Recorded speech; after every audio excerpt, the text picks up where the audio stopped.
Erotic connection. Is it worthy or merely mechanical?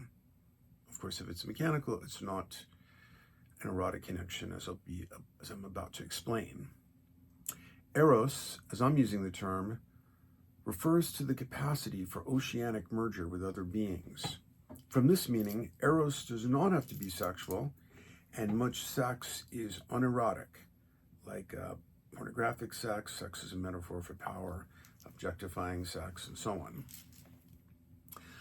Someone cuddling with a dog or cat could be experiencing Eros, and someone having pornographic sex, sex is a metaphor for power, sex where the other is objectified, or mundane sex without an emotional bond is in an unerotic and perhaps even anti-erotic state.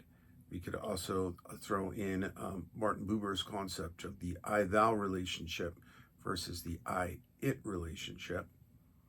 So this is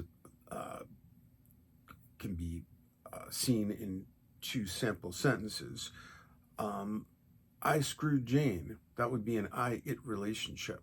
And even in the structure of the sentence, we have a subject, I, performing a verb, on Jane, the object.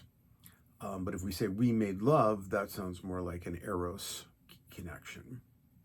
Eros, in almost any form, nourishes the soul, and physical intimacy that lacks Eros may wither it.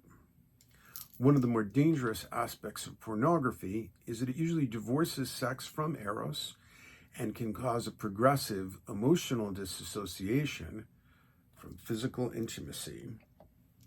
So this is tragically plaguing many young men, like the resentful incels who feel that women should be fairly distributed by the government and all kinds of crazy ideas. Pornography is one of the things that causes them to lose any capacity for intimacy. I remember I saw it was an ad for some sort of TV show. I don't even remember what it was for, but a series perhaps. And there's a young woman who's, as if she's a sociology student, and she's doing a survey, and she asks this young man, about her age, what like a word association, I guess, like what do you think of when I say woman? And without hesitating for a fraction of a second, he says porno. And then she says, like, but if you met an actual woman, like, how would you want her to behave? And he's just like she was in a porno.